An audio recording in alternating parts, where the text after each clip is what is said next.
Hello hi friends, नमस्कार। स्वागत है आपका विन कोचिंग के डिजिटल प्लेटफॉर्म पे। मैं आपके साथ नरेश गढ़वाल। आज का अपना टॉपिक है ट्राइजेमिनल न्यूरेल्जिया। जिस तरह से अपन ने पिछले वीडियो में बात करी थी क्रेनियल नर्व्स के रिगार्डिंग, अपन ने पॉइंट्स ओवरव्यू अपन ने पढ़ा अच्छे से, ठीक है। और आज का अपना टॉपिक है ट्राइजेमिनल न्यूरेल्जिया। ये भी क्या है, एक क्रेनियल नर्व्स के बेस पे क्या है, एक पैथोलॉजिकल है, ठीक है। पैथोलॉजिकल प्रॉब्लम है किसकी, क्रेनियल नर्व्स की। तो आज अपन पढ़ने जा रहे हैं ट्राइजेमिनल न्यूरेल्जिया।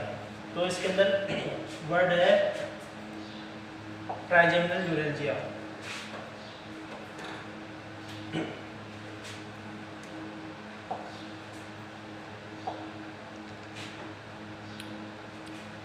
दो वर्ड है इसके अंदर।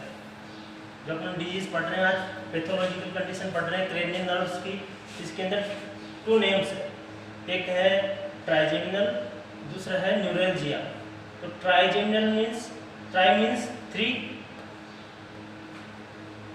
जेमिनल मीन्स जिस जहाँ से ओरिजिनेशन होता है। तो trigeminal neuralgia. Neuralgia it means neurons, neurons, neurons means nervous system. और एल्जिया, ये वर्ड एल्जिया किसको डिनोट करता है, पेन को। पेन, जिस वर्ड के पीछे एल्जिया लगे उसे बोल, इट मीन्स पेन।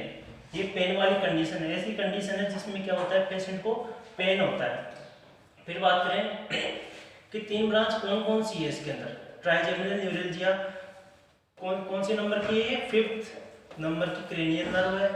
ये कैसी नेचर की होती है, मिक्स्ड, मिक्स्ड नेचर की अपन ने पढ़ी, 5th नंबर की होती है। और ये कैसी होती है, लार्जेस्ट, लार्जेस्ट,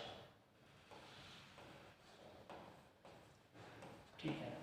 3 पॉइंट पढ़े ट्राइजेमिनल न्यूरेल्जिया, एक 5th नंबर की क्रेनियल नर्व है, ठीक है, 5th नंबर है इसका। और नेचर कैसा है इसका, मिक्स्ड नेचर है। कि ये मिक्स्ड मींस इसके दो फंक्शन है, सेंसरी, सेंसरी एंड मोटर। ये इसके 2 फंक्शन है, ठीक है। जो ट्राइजेमिनल नर्व है उसके 2 फंक्शन है, सेंसरी और मोटर। इसके दोनों नेचर है, इसलिए इसको बोला मिक्स्ड नेचर, मिक्स्ड नेचर की है। और ये सबसे बड़ी है, लार्जेस्ट है, ठीक है। लॉन्गेस्ट नहीं है, लॉन्गेस्ट कौन सी है, 10th क्रेनियल नर्व, ठीक है। तो अपन बात करें इसकी जो फर्स्ट ब्रांच होती है, ठीक है। ट्राइजेमिनल 5th नंबर की है, ये 5th नंबर की है।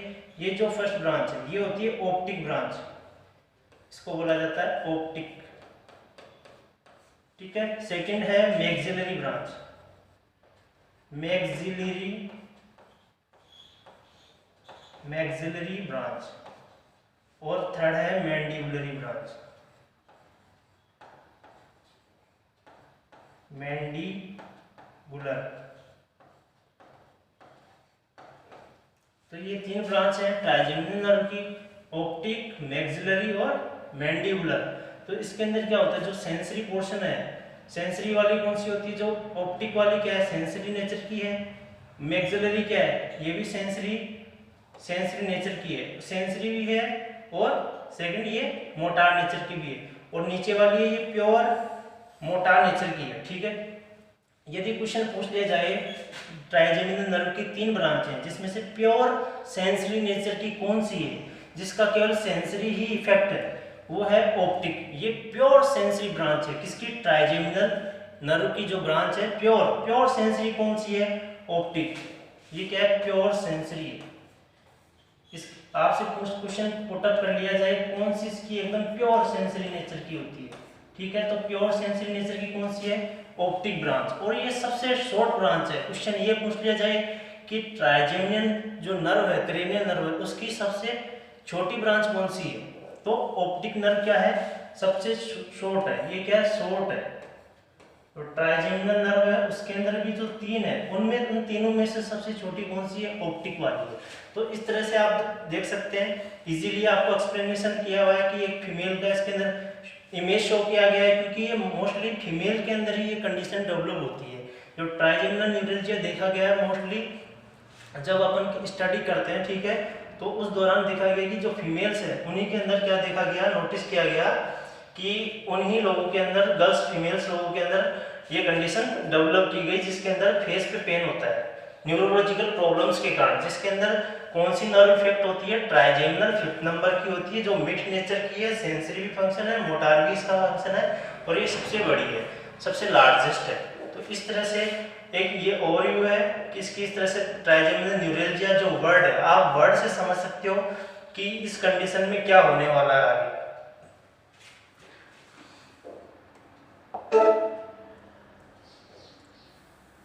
फिर अपन आगे चलेंगे, बात करेंगे कि इसका अनदर नेम क्या है।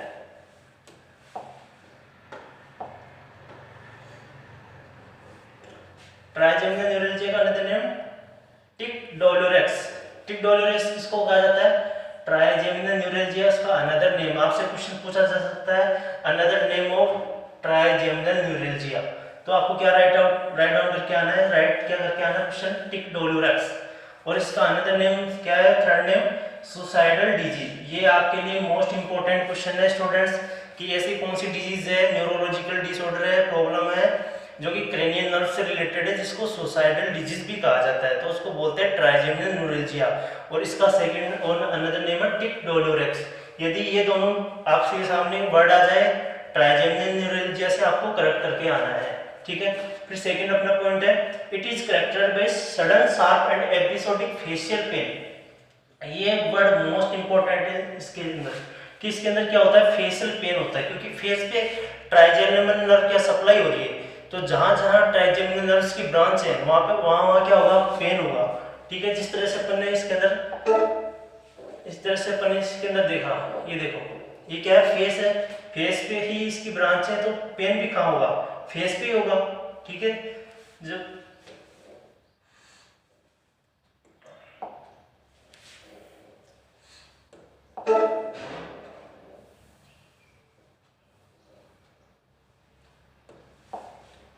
फिर नेक्स्ट बात करें फेशियल पेन, ये क्या है इसके अंदर इंपॉर्टेंट पॉइंट है, ये सुसाइडल डिजीज और टिक डोलोरेक्स, ठीक है। फिर थर्ड लाइन अपन ने पढ़े ट्राइजेमिनल नर्व जो मिक्स्ड क्रेनियल नर्व, ये अपन ने बात कर ली कि ये सेंसरी नेचर की भी है और ये मोटार नेचर की भी है, ठीक है। सेंसरी मींस, सेंसरी किसको बोलते हैं, न्यूरॉन्स दो प्रकार के अपन पढ़ते हैं, एफरेंट और इफरेंट न्यूरॉन्स। एफरेंट न्यूरॉन्स वो होते हैं जो कि सेंसेशन को ब्रेन और स्पाइनल कॉर्ड तक लेके जाते हैं, ठीक है। जो ब्रेन और स्पाइनल कॉर्ड तक अपने सेंसेशन लेके जाते हैं उनको बोलते हैं एफरेंट। क्या बोलते हैं स्टूडेंट, एफरेंट न्यूरॉन,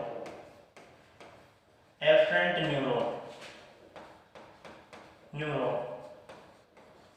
और जो ब्रेन और स्पाइनल कॉर्ड से लेके आए नीचे की तरफ, ठीक है, उसको बोलेंगे afferent neuron, efferent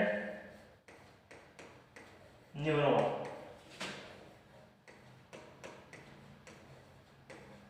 efferent neuron, efferent neuron वो न्यूरॉन जो कि स्पाइनल और ब्रेन है, ब्रेन और स्पाइनल कॉर्ड तक क्या लेके जा रहे हैं, सेंसेशन को लेके जा रहे हैं, और फिर वो सेंसेशन वहाँ ब्रेन के अंदर स्पाइनल कॉर्ड के अंदर वहाँ जाएंगे, फिर वहाँ से क्या होगा, अपने को एक्शन करना है, मतलब वहाँ से किसी चीज को यदि आपके किसी ने पिन चुभाई तो क्या होगा, सेंसेशन आपका ब्रेन और स्पाइनल कॉर्ड तक गया, ठीक है। फिर आपको क्या है, उसको हाथ को हटाना है कि क्योंकि आपके पेन हुआ है तो आपको हाथ हटाना पड़ेगा, तो वो क्या होगा, मोटार, तो मोटार वाला कौन किससे आएगा, इफरेंट, ठीक है। तो मोटार नेचर के कौन से होते हैं, इफरेंट वाले होते हैं, ठीक है।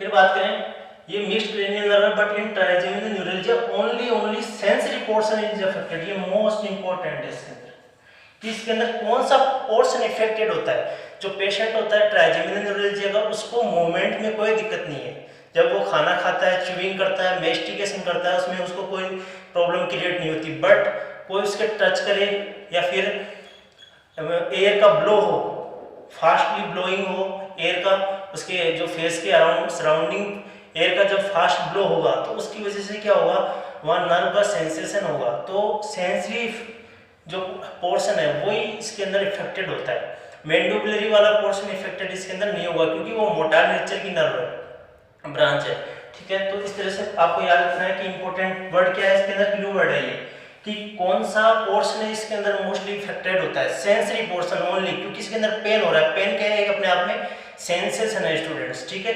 और जबकि पढ़ेंगे अपन नेक्स्ट डिजीज, इससे बाद में बात करेंगे बेल्स पाल्सी, उसके अंदर क्या होगा, वो भी एक मिक्स्ड क्रेनियल नर्व है, 7th नंबर की है, तो उसके अंदर क्या होगा, सेंसरी पोर्शन इफेक्ट ना होगा, मोटार वाला फंक्शन क्या होगा, अल्टर्ड होगा। किसके अंदर, बेल्स पाल्सी, जिसको फेशियल पैरालिसिस भी कहा जाता है, सेवंथ क्रेनियल नर्व की एब्नॉर्मलिटी की वजह से देखने को मिलता है। फिर बात करें इसके अंदर अपने को याद रखना है कि सेंसरी और बेल्स पाल्सी की बात करें तो मोटार उसका फंक्शन इफेक्ट होता है। It is more common in female. अपन ने भी इमेज शो किया अपन ने, तो उसके अंदर क्या था, एक फीमेल का डायग्राम बना हुआ था। तो ये किस में देखने को मिलता है, मोस्टली फीमेल के अंदर देखने को मिलती है ट्राइजेमिनल न्यूरेल्जिया वाली कंडीशन। वो भी कौन सी एज के अंदर, 60 to 70 ईयर्स। जो भी न्यूरोनल पैथोलॉजिकल डिसऑर्डर होते हैं न्यूरॉन्स के, वो क्या होते हैं, एज के अकॉर्डिंग ही होते हैं। ठीक है, जैसे जैसे एज बढ़ती जाएगी, इंक्रीज होती जाएगी, वैसे वैसे ये जो न्यूरोलॉजिकल डिसऑर्डर है डेवलप्ड होते जाते हैं, क्योंकि न्यूरॉन्स के अंदर क्या है, डिवीजन नहीं होता। ठीक है, उसके अंदर डिवीजन नहीं हो पाता, इस वजह से ग्रोथ अच्छी नहीं हो पाती, नए न्यूरॉन्स बन नहीं पाते, जनरेट नहीं हो पाते। ठीक है, यदि कोई डिजनरेट भी हो गए तो उनके अंदर रिकवर नहीं हो पाता। ठीक है, इस वजह से क्या है कि डिजनरेशन होता रहता है, फिर एक एज आ जाती है, उस समय क्या होता है कि मोस्टली ये चीजें देखने को मिलता है। तो अपन मान सकते हैं 50 से 70 साल, 50 to 70 ईयर, ये क्या है, ऐसी एज है, उस दौरान ज्यादातर मोस्टली न्यूरोलॉजिकल डिसऑर्डर देखने को मिलते हैं। तो फीमेल के अंदर देखने को मिलता है ट्राइजेमिनल न्यूरेल्जिया, और इसके अंदर एज है 60 to 70 ईयर्स। फिर बात करें इन ट्राइजेमिनल न्यूरेल्जिया के अंदर कौन सी, mandibulary maxillary nerve are commonly affected. इसके अंदर कौन सी इफेक्टेड होगी, ये एकदम करेक्ट है कि इसके अंदर कौन सी इफेक्टेड होगी। ठीक है, मैक्सिलरी और मैंडिबुलरी कॉमनली इफेक्टेड होगी। देखो स्टूडेंट्स, इफेक्टेड सभी होती है, अपन बात करें कॉमनली, ठीक है, मोस्ट कॉमनली बात करें तो कौन सी होगी, मैंडिबुलरी और मैक्सिलरी। ठीक है, उसमें भी मैक्सिलरी वाली ज्यादा चांसेस है। ठीक है, मैक्सिलरी वाली भी ज्यादा चांसेस है। ऑप्टिक वाली इसलिए क्योंकि वो एक आई के अंदर, विजन के अंदर हेल्प कर रही है, तो उसके अंदर इतना इफेक्ट नहीं होगा। ठीक है, तो ज्यादातर इफेक्ट देखने को मिलेगा वो कौन सा, मैंडिबुलरी और मैक्सिलरी नर्व है। ठीक है, जो ब्रांच है, 3 ब्रांच अपन ने पढ़ी इस तरह से, तो ऊपर वाली ऑप्टिक, मैक्सिलरी और मैंडिबुलर। ठीक है, तो ये मैंडिबुलर और मैक्सिलरी वाली ब्रांच है, इसके अंदर ये मोस्ट कॉमनली इफेक्टेड होती है, किसके अंदर, ट्राइजेमिनल न्यूरेल्जिया के अंदर। फिर बात करें अपन इसके क्या कॉजेज हैं, क्यों होता है ये problem, why this pathological create. ठीक है, तो फर्स्ट है इंट्रिंसिक कोज। इस तरह से ऐसा कोई कारण जिसके अंदर ब्रेन के अंदर या न्यूरॉन्स के अंदर ऐसी कोई प्रॉब्लम क्रिएट हुई जिसके कारण ये disease condition, pathological condition show हुई, तो उसके अंदर क्या है, अपन पढ़ते हैं नर्वस सिस्टम किससे बना है, न्यूरॉन से। इस तरह से अपन पढ़ते हैं न्यूरॉन्स का स्ट्रक्चर। फिर यहाँ पे क्या होता है, एक एक्सोन होता है, इस तरह से एक्सोन होता है, फिर यहाँ पे सिनेप्टिक क्लेफ्ट बटन होते हैं, इस तरह से। ठीक है, ये यहाँ पे सेल बॉडी है, ये डेंड्राइट्स है, इस तरह से। यहाँ पे क्या होती है, माइलिन सीट होती है ऊपर एक्सोन पे, इस तरह से। ये क्या है, माइलिन सीट है। ठीक है, ये वाली जो माइलिन सीट है, यहाँ पे एक स्वान सेल होती है। ठीक है, ये माइलिन सीट, इसका क्या हो जाता है, डिस्ट्रक्शन हो जाता है। ये क्या होती है, डिस्ट्रक्ट हो जाती है इसके अंदर। ठीक है, किसके अंदर देखने को मिलता है, ज्यादातर मल्टीपल स्क्लेरोसिस। अपन कंडीशन पढ़ेंगे, मल्टीपल स्क्लेरोसिस ऐसी कंडीशन है जिसके अंदर जितने भी बॉडी के जो न्यूरॉन्स हैं उनके अंदर क्या होता है, माइलिन सीट का डिस्ट्रक्शन हो जाता है। तो उन पेशेंट के अंदर भी ट्राइजेमिनल न्यूरेल्जिया मोस्टली देखा जाता है। जिन पेशेंट के अंदर मल्टीपल स्क्लेरोसिस है, मल्टीपल स्क्लेरोसिस कौन सी कंडीशन होती है, जिसके अंदर की न्यूरॉन्स का जो माइलिन सीट है, जो प्रोटेक्ट करके रखता है, ये माइलिन सीट है एक्सोन के यहाँ पे, ये ठीक है, ये सीट होती है माइलिन सीट, जो कि इसको प्रोटेक्शन करती है एक्सोन को। इसका क्या हो जाता है, जब डिस्ट्रक्शन हो जाता है, ज्यादातर कौन सी कंडीशन में देखने को मिलता है, मोस्टली मल्टीपल स्क्लेरोसिस वाली कंडीशन में ये देखने को मिलता है। ठीक है, तो इस कंडीशन में क्या होता है कि जो पेशेंट मल्टीपल स्क्लेरोसिस के हैं उनके अंदर क्या देखने को मिलता है, ट्राइजेमिनल न्यूरेल्जिया देखने को मिलता है। ठीक है, ये हो गया इंटरनल कोज, जिसके अंदर क्या है, माइलिन सीट का डिस्ट्रक्शन हो रहा है। और ये किस में होता है, ज्यादातर मल्टीपल स्क्लेरोसिस वाले पेशेंट के अंदर होता है, जिनके अंदर क्या देखने को मिलेगा, ट्राइजेमिनल न्यूरेल्जिया भी देखने को मिलता है। फिर बात करें एक्सटेंसिव कोज, सेकंड कोज है एक्सटेंसिव कोज। एक्सटेंसिव मतलब बाहरी ऐसे कारण, ठीक है, ऐसे सराउंडिंग नेचर में ऐसे कोई क्रिएट हो जाए जिससे कि मतलब कि इसमें न्यूरॉन्स पे कोई दिक्कत नहीं है, बट ऐसा कोई इन्फेक्शन हो गई, ठीक है, वहाँ न्यूरॉन्स है, न्यूरॉन्स के पास में क्या ऐसा कोई इन्फेक्शन हो गया, ट्यूमर हो गया या फिर ट्रॉमा हो गया, उन वजह से क्या हो सकता है, ट्राइजेमिनल न्यूरैल्जिया कंडीशन क्रिएट हो सकती है।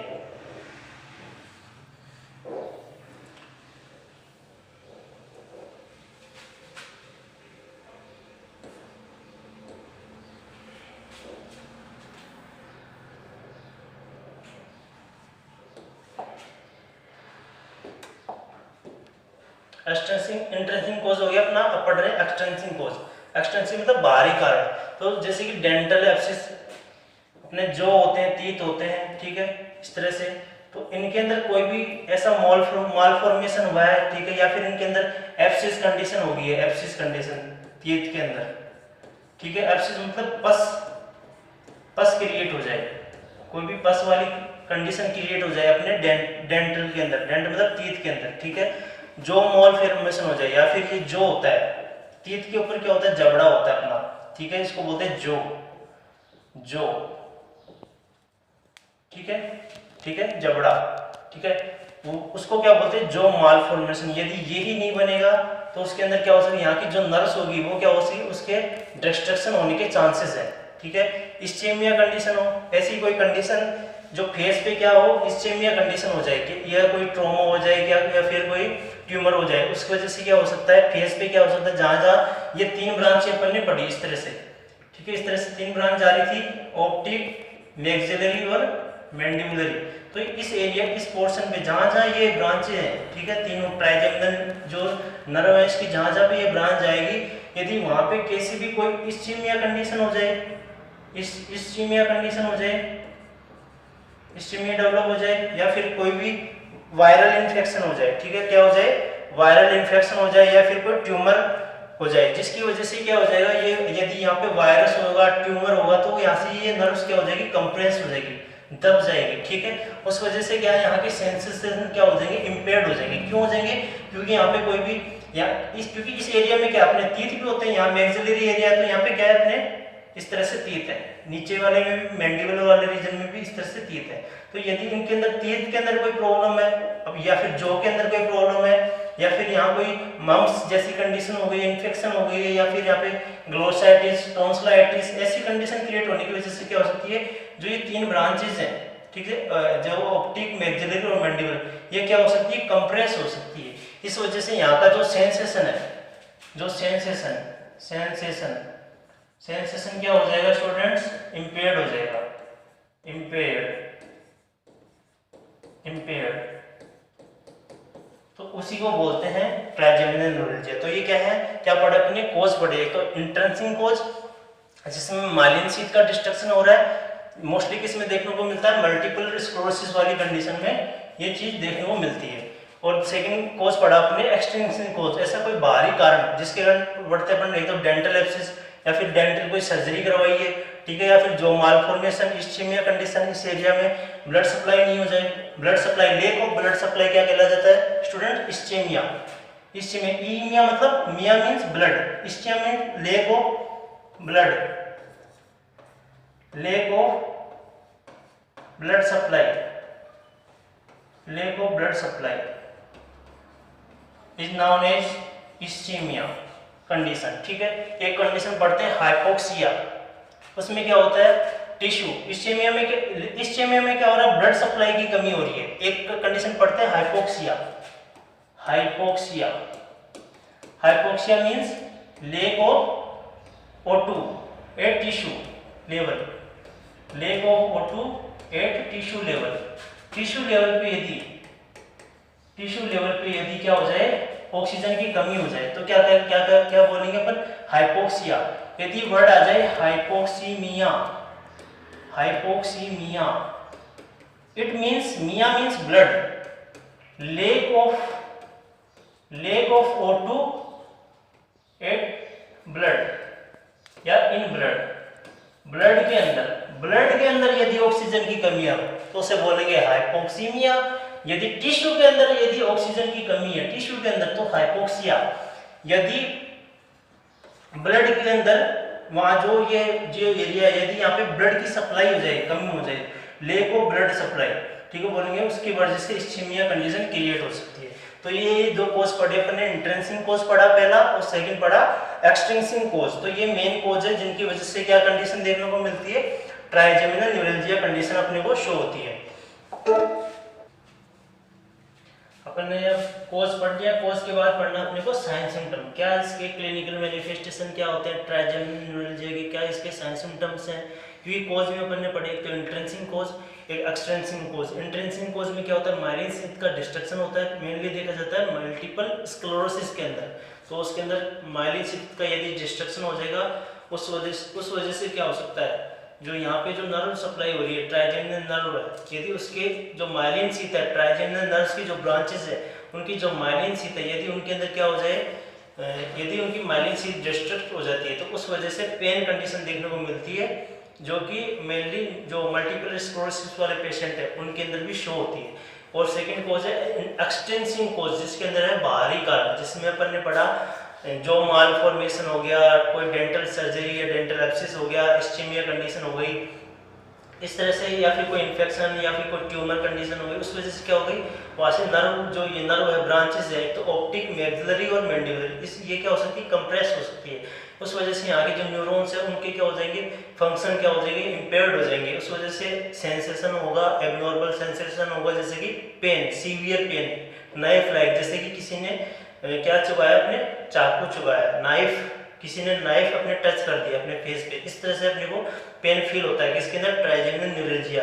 ये कंडीशन अपने जो फेवरेट एक्टर हैं, मूवी आप लोग देखते हैं, ठीक है, एकता टाइगर वगैरह देखी होगी, उसके जो एक्टर है सलमान खान, उनके अंदर भी क्या है, ये कंडीशन है। तो ये आपने पढ़ा साइन सिम्टम। इसके अंदर क्या होता है, फेशियल पेन क्या देखने को मिलता है, फेशियल पेन देखने को मिलता है, मतलब फेस के अंदर पेन होगा, क्योंकि फेस पे ही सप्लाई हो रही है, ठीक है, जो ब्रांचेस तीन जा रही थी ये फेस पे सप्लाई हो रही है, इस तरह से तीनों ब्रांच, ठीक है, फेस पे सप्लाई है, एक तो ऑप्टिक, मैक्सिलरी और मैंडिबुलर, ये मिड नेचर की नंबर की लार्जेस्ट है। तो क्या होती है, सडन पेन होगा, अचानक होगा और शार्प होगा, कैसा होगा, बहुत तेज होगा, नाइफ लाइक होगा, ठीक है, और episodic last for 1 to 5 minutes, कैसा देखने को मिलेगा, बीच बीच में रुक के एपिसोड्स आएंगे कि 5 मिनट पेन हुआ, फिर थोड़ा रिलीफ मिला, फिर थोड़ी देर बाद 5 मिनट पेन होगा, सडन होगा, ठीक है, फिर 5 मिनट तक पेन होगा। तो इसको, इस चीज को बोलेंगे एपिसोडिक पेन। इस कंडीशन को क्या बोला अपन ने स्टूडेंट्स, एपिसोडिक पेन देखने को मिल रहा है। कैसा पेन, एपिसोडिक। इसका जो टाइम ड्यूरेशन है 1 to 5 मिनट्स है। और कैसा होता है, नाइफ लाइक होगा, सडन शार्प होगा और यूनिलेटरली देखा जाएगा, मतलब एक साइड में, लेटरल एक तरफ। जैसे मान लो इस चेयर फेस है, ये राइट साइड है, ठीक है, और ये लेफ्ट साइड है, तो ये मोस्टली देखा जाता है राइट साइड, इस साइड में, ठीक है, जो पेशेंट का राइट साइड है, ठीक है, इस तरफ ज्यादातर पेन कंडीशन होगी, ठीक है, तो राइट साइड और यूनिलेटरल ये देखने को मिलता है मेनली। और ये टेक्टाइल स्टिमुलेशन इंक्रीज पेन, जब भी टेक्टाइल स्टिमुलेशन क्या होता है, किसी को टच करना, ठीक है, उससे सेंसेशन जो होगा उसको बोलेंगे टेक्टाइल स्टिमुलेशन। अपन साइकेट्रिक में पढ़ेंगे टेक्टाइल हेलुसिनेशन, ठीक है, क्या पढ़ेंगे, टेक्टाइल हेलुसिनेशन। उसमें क्या होता है, पेशेंट को कोई भी, या रियल में क्या है, कोई इसको टच नहीं कर रहा होता है, फिर भी उसको फील होता है कि यार मेरे को कोई चल रहा है या कोई कीड़ा चल रहा है मेरे स्किन पे, उसको फील होता है, जबकि एक्चुअल में वो चीज़ उस पर प्रेजेंट होती नहीं है। कोई ना तो कोई उस पर एंड उसके ऊपर रन कर रहा है, ना कोई उस पर कीड़ा चल रहा है, ना कुछ और हो रहा है, ना कोई उसको टच कर रहा है, फिर भी उसके अंदर देखने को मिल रहा है। तो ये जो कोकेन यूज करते हैं, क्या यूज, क्या बताया मैंने, कोकेन, उसको बोलते हैं कोकेन बग। तो कोकेन जब यूज करते हैं तो जो पेशेंट लंबे समय से, जो भी पर्सन लंबे समय से यदि कोकेन यूज कर रहा है तो उसके अंदर ये कंडीशन देखने को मिलती है टेक्टाइल हेलुसिनेशन। उसमें पेशेंट को लगता है कि मेरे हाथ पैर पे कुछ कीड़े चल रहे हैं या फिर कुछ एंट्स चल रही है, कुछ ऐसे रोडेंट्स चल रहे हैं, ठीक है, ऐसा फील होता है। तो वो पढ़ेंगे अपन साइकेट्री के अंदर। यहाँ पढ़ रहे हैं टेक्टाइल स्टिमुलेशन, मतलब कोई यदि जानबूझ के यदि लगाएगा, टच करेगा, टेक्टाइल स्टिमुलेशन, इसकी वजह से क्या होता है, पेन इंक्रीज होगा। जब भी पेशेंट क्या मुंह धोएगा, मुंह को रगड़ रगड़ के या फिर फेस करेगा, इसलिए इसके अंदर अपन बता दें कि टिप टिप ऐसे बहुत ही सावधानी से क्या करना है, फेस को वॉश करना होता है, वो अपन नर्सिंग केयर के अंदर पढ़ेंगे। तो अपन ने पढ़ लिया साइन सिम्टम, यही इसके मेन साइन सिम्टम, पेन होगा, फेस पे होगा, कैसा होगा, सडन, शार्प, नाइफ लाइक, और 5 मिनट तक एपिसोड्स आते रहेंगे, यूनिलेटरली देखा जाएगा, वो भी राइट साइड में, और जब भी इस पर टच करेंगे तो पेन होगा। तो ये है पढ़े अपने साइन सिम्टम। इसमें स्टूडेंट्स कोई डाइजेस्टिव सिस्टम के साइन सिम्टम नहीं देखने को मिलेंगे, पेन, ओनली पेन, ठीक है। पेन के जो रिसेप्टर होते हैं उसको बोलते हैं नोसिसेप्शन, नोसिसेप्शन, ठीक है। ये आप लिख लेना अपनी कॉपी के अंदर, नोट डाउन कर लेगा, जो कर लीजिएगा, ठीक है। जो भी रिसेप्टर होते हैं, ठीक है, पेन को लेके जाते हैं, उसको बोलते हैं नोसिसेप्शन, NOCICEPTION, नोसिसेप्शन, जो कि पेन के लिए रिस्पॉन्सिबल है। ऐसा सेंसेशन जो पेन का सेंसेशन होता है उसको बोलते हैं नोसिसेप्शन।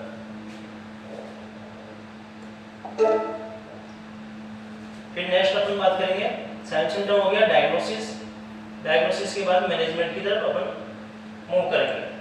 तो है अपन पढ़ रहे डायग्नोसिस, क्या कौन सी अपनी जांच करानी चाहिए पेशेंट को, कौन सी जांच कराने के लिए बोलेंगे, एक तो एंजियोग्राफी, ठीक है। एंजियो मींस ब्लड वेसल्स, जो भी यहाँ पे ब्लड वेसल्स हैं, क्योंकि इस्चेमिया क्या है, एक एक्सटेंसिव कोज है, उसके कारण क्या हो रहा था, ट्राइजेमिनल न्यूरैल्जिया कंडीशन डेवलप हो रही थी। तो इस्चेमिया क्या है, लेक ऑफ ब्लड सप्लाई, ठीक है। तो अपने को क्या देखना है, यहाँ की जो ब्लड्स है, ब्लड वेसल्स है फेस की, उसकी क्या अपन ग्राफी कर लेंगे, तो उसको बोलेंगे एंजियोग्राफी, कि वहाँ कोई जो ब्लड वेसल है उसके अंदर कोई ब्लॉकेज तो नहीं है, क्योंकि इस्चेमिया एक कोज पड़ा अपन ने, एक्सटेंसिव कोज में अपन ने इस्चेमिया एक कोज पड़ा, ischaemia means lack of blood supply, ठीक है। यदि ब्लड सप्लाई हो रही है, किस वजह से हो सकती है, किसी ब्लॉकेज की वजह से भी हो सकती है, तो ब्लॉकेज का पता लग जाएगा, ठीक है। उसके लिए क्या करेंगे, एंजियोग्राफी करेंगे। एक होता है सीटी स्कैन और एमआरआई, तो ये किस लिए करेंगे, ट्यूमर के लिए, ठीक है। ट्यूमर क्या करती है, कंप्रेस करती है, जो नर्व है ट्राइजेमिनल नर्व्स की जो 3 ब्रांचेस पड़ी, ठीक है। तो यहाँ पे क्या है, यदि ट्यूमर हो जाएगा तो ये जो कंप्रेस हो जाएगी, इस वजह से इसके सेंसर क्या इंपेयर्ड हो सकते हैं, इसलिए अपन क्या करवाएंगे स्टूडेंट्स, सीटी स्कैन। सीटी मतलब कंप्यूटेड टोमोग्राफी, क्या होता है स्टूडेंट, सीटी मतलब कंप्यूटेड टोमोग्राफी, टोमोग्राफी, ये क्या है, सीटी की फुल फॉर्म है, कंप्यूटेड टोमोग्राफी। तो सीटी स्कैन करवाना है, और एमआरआई की फुल फॉर्म क्या होती है, magnetic resonance imaging, resonance imaging,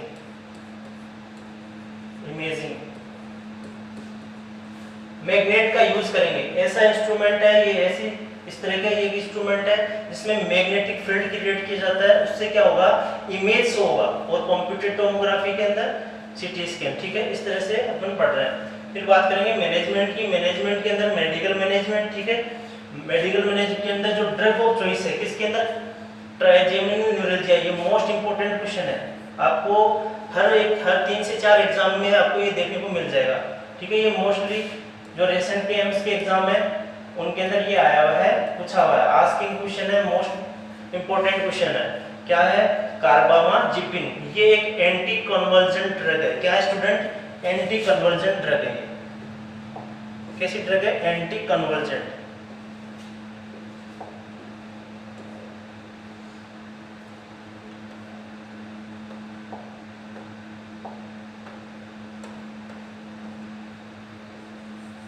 anti convergent students अपन पढ़ रहे थे मैनेजमेंट ऑफ इसका ट्राइजेमिनल न्यूरैल्जिया। इसके अंदर अपन ने पढ़ा कार्बामाजिपिन क्या है, इसके अंदर ड्रग ऑफ चॉइस है, किसके अंदर, ट्राइजेमिनल न्यूरैल्जिया के अंदर। ये मोस्ट इंपोर्टेंट क्वेश्चन है, ये एम्स के अंदर काफ़ी टाइम रिपीट हो चुका है, इसके अंदर एम्स के अंदर, ठीक है। कार्बामाजिपिन ये क्या है, एक एंटी कन्वर्जेंट ड्रग है। कैसी ड्रग है, एंटी कन्वर्जेंट ड्रग, कन्वर्जेंट, ये है एंटी कन्वर्जेंट ड्रग है, जो कि किसके अंदर यूज करते हैं अपन, ट्राइजेमिनल न्यूरैल्जिया के अंदर। क्या ये ड्रग ऑफ चॉइस है। यदि इसके अल्टरनेट ड्रग यूज करें, यदि मान लो कार्बामाजिपिन यदि आपके पास नहीं है तो आप कौन सी दे सकते हैं, ऑक्स कार्बामाजिपिन, ये भी क्या है इसका अल्टरनेट फॉर्म है, ठीक है। इसी ग्रुप की ड्रग है, एंटी कन्वर्जेंट ग्रुप की ड्रग है ये ऑक्स कार्बामाजिपिन, ये इसकी अल्टरनेट ड्रग है। यदि ये नहीं है ऑप्शन के अंदर तो क्या राइट करके आना आपको, ऑक्स कार्बामाजिपिन आपको राइट करके आना है। फिर नेक्स्ट है थेराप्यूटिक लेवल की, यदि बात करें कार्बामाजिपिन का क्या है, थेराप्यूटिक लेवल क्या होता है, जिसपे क्या ये अच्छा कार्य करती है, उसको बोलते हैं थेराप्यूटिक लेवल। जिस लेवल पे, जिस ब्लड लेवल पे यदि ड्रग जो अच्छा इफेक्ट करे, थेरापेटिक मतलब उपचार ट्रीटमेंट के पर्पज से, कि इसके या तो ज़्यादा साइड इफेक्ट भी नहीं हो, ठीक है, तो उसको बोलते हैं थेरापेटिक इफेक्ट। तो इसका नॉर्मल होता है 3 to 14 माइक्रोग्राम पर ml, mcg पर ml। तो ये क्या है नॉर्मल, किसका, कार्बामाजिपिन का नॉर्मल लेवल है। कार्बामाजिपिन का क्या है normal level, therapeutic normal level क्या है ब्लड का 3 to 14 mcg पर ml। फिर नेक्स्ट बात करें साइड इफेक्ट क्या है इसके, कार्बामाजिपिन के साइड इफेक्ट्स क्या हैं, ये मोस्ट इंपोर्टेंट क्वेश्चन है। फिर देखिए तो साइड इफेक्ट्स ऑफ कार्बामाजिपिन, इसके अंदर देखें तो ये क्या करती है, लीवर को डैमेज करती है। तो इसलिए हमेशा जब भी कार्बामाजिपिन पेशेंट को जब भी एडमिनिस्टर कर रहे हैं, तो जब भी उसकी जो ब्लड की जो रिपोर्ट आएगी उसके अंदर LFT लीवर फंक्शन टेस्ट, जिसके अंदर पढ़ते हैं SGOT और SGPT, तो उनको क्या करना है, रूटीनली अपने को चेक करना है, ठीक है। लीवर फंक्शन टेस्ट को रूटीनली चेक करना है, क्योंकि ये क्या करती है, लीवर को डैमेज करती है। लीवर क्या है, लीवर को क्या बोलते हैं, लीवर की जो अपन पढ़ते हैं मैक्रोफेजिक सेल, वो क्या होती है, कुपर सेल, ठीक है। कहाँ प्रेजेंट होती है स्टूडेंट्स, लीवर के अंदर। और लीवर क्या हो सकता है, कार्बामाजिपिन से जब भी यदि इसकी ओवर डोज हो जाएगी, क्योंकि नॉर्मल लेवल क्या है इसका 3 to 14 mcg पर ml क्या है, नॉर्मल थेरापेटिक डोज लेवल है इसका। यदि इससे ज़्यादा हो जाएगा तो क्या हो सकता है, लीवर डैमेज हो जाएगा, यदि लंबे समय तक कार्बामाजिपिन का अपन यूज़ करेंगे, ठीक है। और क्या हो सकता है, डिक्रीज इन WBC काउंट, ये क्या करती है, जो अपनी WBC काउंट है, अपनी इन्फेक्शन से जो बचाती है, अपने को प्रिवेंट करती है, वाइट ब्लड सेल्स जिसको बोला जाता है, क्या बोलते हैं इसको, ल्यूकोसाइट्स, ठीक है।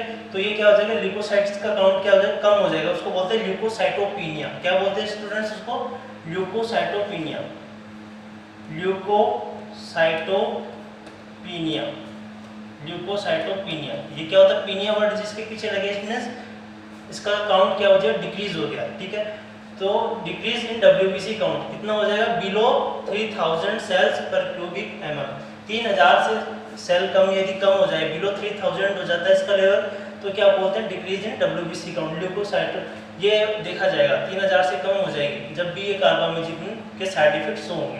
फिर बात करें तो अपने को क्या देखने को मिल सकता है, इसके अंदर इन्फेक्शन देखने को मिलेगा। जब भी कार्बामाजिपिन यदि पेशेंट लंबे समय से ले रहा है तो उसके अंदर इन्फेक्शन देखने को मिल सकता है। और पेशेंट क्या शिकायत करेगा, किसके साथ, वो आपको क्या बोलेगा कि मेरे सोर थ्रोट वाली कंडीशन हो रही है, गले में खराश होना, ये क्या है, इन्फेक्शन कंडीशन है। इट मीन्स उसकी जो WBC है उसका काउंट क्या हो चुका है, लो हो चुका है। और ये क्या है, इम्यूनोस्टिमुलेंट्स क्या होती है, are antiepileptic drugs which includes, जिसके अंदर क्या आती है, कार्बामाजिपिन एंड ऑक्सकार्बाजिपिन। ये मैंने बताया एंटीलेप्टिक और एंटी कन्वर्जेंट। स्टूडेंट्स एक ही बात है, एंटीलेप्टिक ड्रग और एंटी कन्वर्जेंट ड्रग, ठीक है, ये सेम नेम है। ये कार्बामाजिपिन कैसी है, एक एंटीलेप्टिक या एंटी कन्वर्जेंट ड्रग है, जो कि कौन से ग्रुप की है, इम्यूनोस्टिमुलेंट्स एक ग्रुप है ड्रग का, जिसके अंदर ये एंटी कन्वर्जेंट ड्रग्स आती है, जिसका नाम है कार्बामाजिपिन और ऑक्सकार्बामाजिपिन। इसका आपको लेवल याद रखना है, 3 to 14 माइक्रोग्राम पर ml क्या होता है, ये मोस्ट इंपोर्टेंट क्वेश्चन, ठीक है स्टूडेंट। और ये लीवर को डैमेज करता है, ये भी मोस्ट इंपोर्टेंट है। और ये WBC को काउंट को क्या करता है, डिक्रीज करता है, इसलिए इन्फेक्शन के चांस बढ़ते हैं। ये तीनों इंपॉर्टेंट क्वेश्चन है आपके लिए, ठीक है। फिर बात करें अपन नेक्स्ट, इसका मोड ऑफ एक्शन क्या होता है, किस तरह से ये ड्रग कार्य करती है बॉडी के अंदर, इसका इफेक्ट क्या होगा, मोड ऑफ एक्शन, ठीक है। मोड ऑफ एक्शन की बात करें तो it decrease the reactivity of neurons of pen reduce. जो अपने न्यूरॉन्स है, बॉडी के जो न्यूरॉन्स है उसकी क्या होती है, रिएक्टिविटी को क्या करता है, ये डिक्रीज करता है। क्या पढ़ा था अपने, कार्बामाजिपिन,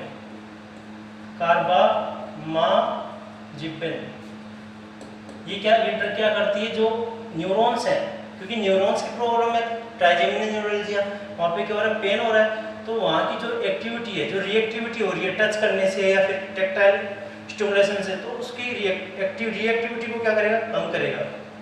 उस वजह से क्या हो जाएगा, पेन भी रिड्यूस हो जाएगा। पेन क्या है, इसके अंदर मोस्ट इंपॉर्टेंट है। यदि कोई भी ड्रग दे रहे हैं, कार्बामाजिपिन अपन एडमिनिस्टर कर रहे हैं पेशेंट को, और यदि अपने को थेरापेटिक इफेक्ट चेक करना है पेशेंट के अंदर, नर्स यदि थेरापेटिक इफेक्ट देखना चाहती है कार्बामाजिपिन का, तो पेशेंट क्या बोलेगा, हाँ मुझे पेन के अंदर, पेन की जो इंटेंसिटी है तो उसके अंदर क्या मिलेगा, लो, डिक्रीज, पेन की जो इंटेंसिटी हो जाएगी वो क्या हो जाएगी, डिक्रीज हो जाएगी। ठीक है, ये क्या है, एक इफेक्ट है किसका, कार्बामाजिपिन का।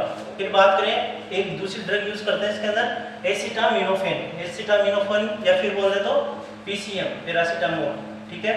It provides only mild comfort but patient becomes habitual it. ये क्या है, माइल्ड इतना अच्छा इफेक्ट नहीं शो करती, माइल्ड इफेक्ट शो करती है। यदि पेशेंट के पास कार्बामाजिपिन उपलब्ध नहीं है, प्रोवाइड नहीं है, तो वो एसिटामिनोफेन यूज कर सकता है, बट उससे माइल्ड कंफर्ट मिलेगा, ठीक है, और उसका वो हैबिचुअल भी हो सकता है, ठीक है। इट कॉज ये एसिटामिनोफेन इसका बहुत काफी टाइम पर क्वेश्चन पूछा गया है, पैरासीटामोल से रिलेटेड हमेशा क्वेश्चन पूछा जाता है स्टूडेंट्स। पैरासीटामोल किस पे इफेक्ट डालती है, लीवर पे, ठीक है, किस पे इफेक्ट डालती है, ये जो अपना लीवर होता है इस तरह से, ठीक है, यहाँ नीचे गॉलब्लैडर होता है, तो ये लीवर पे इफेक्ट डालती है पैरासीटामोल। तो serum bilirubin level should be routinely monitored. जो बिलिरुबिन का लेवल है वो क्या करना है, अपने को रूटीनली मॉनिटर करना है, हमेशा बिलिरुबिन लेवल को मॉनिटर करना है जब भी लीवर पे कोई इफेक्ट पड़े। तो कौन डाल रहा है, एसिटामिनोफेन भी लीवर पे इफेक्ट डाल रही है और आपकी कार्बामाजिपिन भी लीवर पे इफेक्ट पड़ रही है, ठीक है। इस वजह से आपको ये ध्यान रखना है दोनों पॉइंट कि इसके साइड इफेक्ट पीसीएम के भी सेम ही है, लीवर पे है, और कार्बामाजिपिन के भी लीवर पे है। क्योंकि फर्स्ट पार्ट में मेटाबॉलिज्म कहाँ पे होता है ड्रग का, लीवर के अंदर ही होता है स्टूडेंट्स, फर्स्ट पार्ट मेटाबॉलिज्म, ठीक है। पैरासीटामोल का जो एंटीडोट होता है वो क्या होता है, एंटीडोट इसका एसिटिलसिस्टाइन, एन-एसिटिलसिस्टाइन,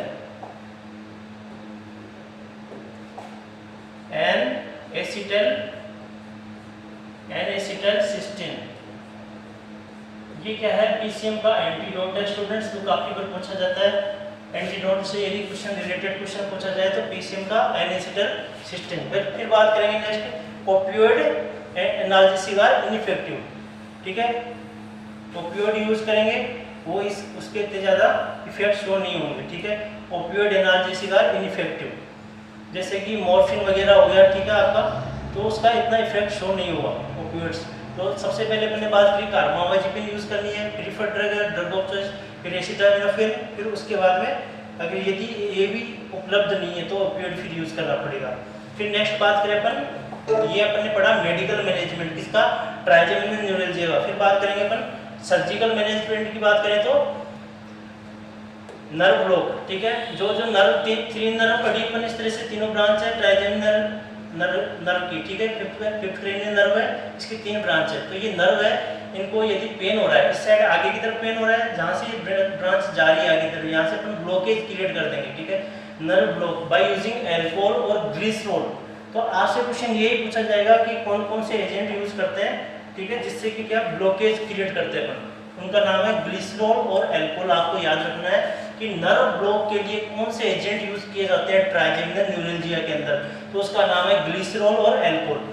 इससे क्या करते हैं, नर्व ब्लॉक करते हैं, जिससे कि क्या हो जाएगा, पेन के अंदर रिलीफ हो जाएगा पेशेंट को, ठीक है, जो कि ट्राइजेमिनल न्यूरल्जिया का है। फिर देखिए पेरिफेरल न्यूरेक्टोमी, न्यूरेक्टोमी मतलब उसकी जो ब्रांचेस है, ये 3 ब्रांचेस थी, ठीक है, 3 ब्रांच, इनकी जो साइड में जो ब्रांचेस होती है उनको क्या बोला, पेरिफेरल ब्रांच, उनको क्या कर देंगे, उनको कट कर देंगे, तो उसको बोल दिया peripheral neurectomy, peripheral neurectomy, cutting the peripheral branch of nerve. Nerve की जो पेरिफेरल ब्रांच है, ये 3 नर्व है, मेन नर्व, फिर इनसे जो ब्रांचेस आगे जाके डिवाइड होती है, इनको क्या कर देंगे, अपन कट कर देंगे, ठीक है। तो कट कर देंगे तो आगे वाले पार्ट में क्या सेंसन जाएगा नहीं, तो पेन नहीं होगा, तो उसको बोल दिया अपन ने पेरिफेरल न्यूरेक्टोमी। फिर थर्ड है परक्यूटेनियस रेडियो फ्रीक्वेंसी वेव, ऐसी वेव्स, रेडियो वेव्स यूज करते हैं, ठीक है, जिससे क्या क्रिएट हो जाए, लेजन्स, वहाँ पे घाव बन जाएगा, लेजन्स बन जाएगा, are created by using radio frequency wave which alters pain sensation without affecting motor portion. ये क्या कहना चाहता है, ये लाइन इसलिए ये कहना चाह रही है, रेडियो फ्रीक्वेंसी वेव्स होती हैं, ठीक है, एक ऐसा इंस्ट्रूमेंट होता है जो कि रेडियो फ्रीक्वेंसी वेव डालेगा, जो भी अपनी 3 ब्रांच है यहाँ पे रेडियो फ्रीक्वेंसी वेव्स का यूज करेंगे, जिस वजह से क्या हो जाएगा, यहाँ पे लेजेंस क्रिएट हो जाएगा, जो ब्रांचेस हैं यहाँ पे लेजेंस क्रिएट हो जाएगा, उस वजह से पेन के अंदर रिलीफ मिलेगा। ये ऐसे मेथड है, सारे अपन जो पढ़ रहे हैं मेथड ऐसे मेथड है जिससे पेशेंट के अंदर रिलीफ मिलेगा पेन के अंदर। फिर पढ़ रहे हैं microvascular decompression surgery, it means micro मतलब स्मॉल और वेस्कुलर मतलब ब्लड वेसल्स, मतलब यहाँ के जो ये ब्रांचेस हैं इसकी ट्राइजेमिनल नर्व की, यहाँ पे जो आसपास जो छोटी छोटी ब्रांचेस हैं, ठीक है, उनको क्या करेंगे, डिकम्प्रेस कर देंगे। क्या कर देंगे स्टूडेंट, डिकम्प्रेशन करेंगे। कैसे करेंगे, blockage in the vessel is treated by the balloon decompression. यहाँ मान लो ये ब्लड वेसल सप्लाई हो रही है इस तरह से, ये ब्लड वेसल है और यहाँ पे ट्राइजेमिनल नर्व तीनों ब्रांच है और उसके पास आसपास की जो सराउंडिंग ब्लड वेसल्स है, ये ब्लड वेसल्स है इस तरह से। तो इसके अंदर एक बैलून से क्या करेंगे, इसके ब्लॉकेज को ओपन कर देंगे, ठीक है, ये लिखा हुआ है यहाँ पे, blockage in the vessels are treated by the balloon decompression. कि बैलून की सहायता से क्या करेंगे, यहाँ पे जो ब्लॉकेज क्रिएट किया गया है उसको बैलून को क्या इन्फ्लेट करेंगे, जिससे क्या है ये ब्लड वेसल डायरेक्ट हो जाएगी और इसका ब्लड फ्लो अच्छा हो जाएगा। तो उस वजह से इस्चेमिया कंडीशन दूर हो जाएगी और that nerve will receive adequate blood supply. इस वजह से कि यहाँ की जो ब्लड सप्लाई है वो इम्प्रूवमेंट हो जाएगी, क्योंकि ब्लड वेसल को डायलेट करेगा बैलून, तो वहाँ से ब्लड फ्लो इजीली होगा और नर्व को सप्लाई होगा, ठीक है। इस वजह से इस्चेमिया कंडीशन थी वो दूर हो जाएगी। फिर पढ़ रहे हैं राइजोटोमी। राइजोटोमी क्या होता है, जो नर्व्स होता है, नर्व्स की जो ब्रांचेस है, ठीक है, रूट है, ठीक है, क्या बोला मैंने, जो नर्व्स की जो रूट्स होती हैं, ठीक है, रूट्स कहाँ से निकलती है, ट्राइजेमिनल नर्व पोन्स के यहाँ से निकलती है, ठीक है। ये स्टूडेंट्स ये पोन्स वाला पार्ट है और इस तरह से लेटरल साइड से क्या निकलेगी, ये ट्राइजेमिनल नर्व्स निकलेगी दोनों तरफ से, ठीक है। तो इस वाले ये रूट है यहाँ से, जहाँ से इसका ओरिजिनेशन हो रहा है, किसका, ट्राइजेमिनल नर्व का। ओरिजिनेशन कहाँ से होता है, पोन्स वाले पार्ट से होता है, ट्राइजेमिनल नर्व का। ये क्या है, पोन्स, पोन्स, और ये क्या है, ट्राइजेमिनल नर्व, ट्राइजेमिनल नर्व है, ठीक है।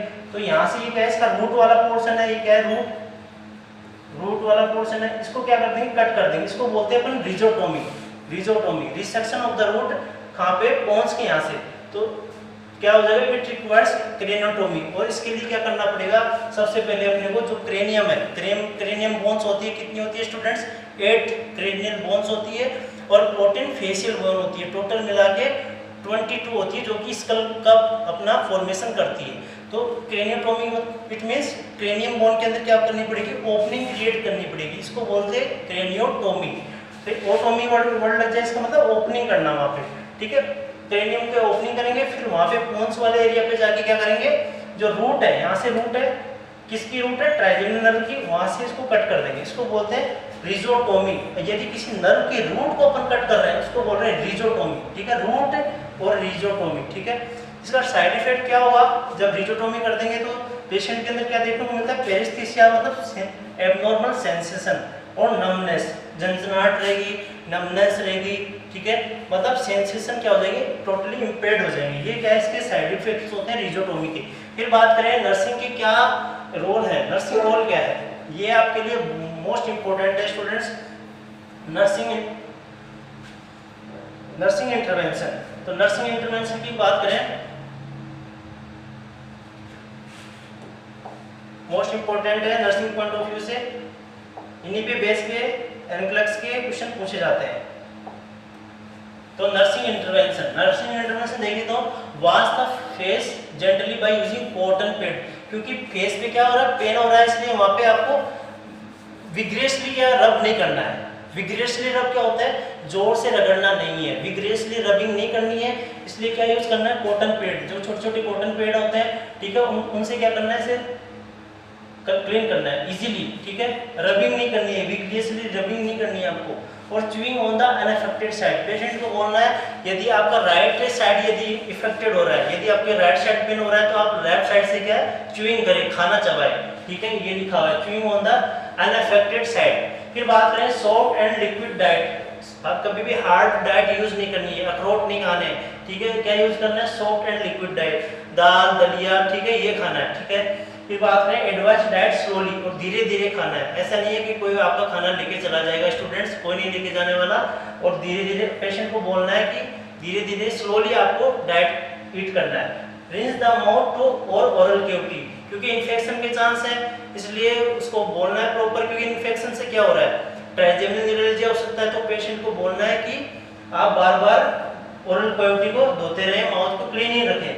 डोंट यूज हार्ड टूथ, कभी भी ब्रशिंग करें तो हार्ड वाला ब्रश यूज करना नहीं है, सॉफ्ट यूज करना है, क्योंकि वहाँ पेन हो सकता है। और वाटर जेट डिवाइस यूज करना है जब भी ओरल कैविटी का क्लीनिंग करना है, उससे क्या हो सकता है, उससे क्या पेशेंट को फायदा मिलेगा, उससे पेन नहीं होगा जब भी वाटर जेट डिवाइस यूज करेंगे। फिर देखें ब्लिंकिंग रिफ्लेक्सेस जो होते हैं, ब्लिंकिंग के जो रिफ्लेक्सेस हैं, ब्लिंकिंग रिफ्लेक्स वो क्या हो जाएंगे, इम्पेयर्ड हो जाएंगे। पेशेंट के जो मैंने पिछले अभी जो अपना वीडियो लेक्चर्स है क्रेनियल नर्व्स का, उसके अंदर बताया था आपको कि ट्राइजेमिनल न्यूरेल्जिया के अंदर क्या होता है, ब्लिंकिंग रिफ्लेक्स भी क्या हो जाता है, इम्पेयर्ड हो जाता है। तो वो इम्पेयर्ड हो जाएगा और gently close the I, patient क्या हो जाएगा, अच्छे से क्लोज आई नहीं कर पाएगा। ठीक है, टीयर ड्रॉप डालनी, टीयर ड्रॉप यूज करनी है, उसके अंदर आता है मिथाइल सेलुलोज करके आता है, वो अपने को यूज करना है टीयर ड्रॉप के अंदर, ताकि ड्राइनेस नहीं है, क्योंकि ड्राइनेस ऑफ आई क्या होता है, जीरोफ्थेल्मिया कंडीशन होती है। स्टूडेंट्स क्या होती है dryness of eye, xerophthalmia, xerophthalmia. Ophthalmia means eye और जीरो मींस क्या होता है, ड्राइनेस, ताकि पेशेंट की आई ड्राइनेस क्रिएट नहीं हो। ड्राइनेस के कारण क्या हो सकता है, इंजरी हो सकता है कॉर्निया को।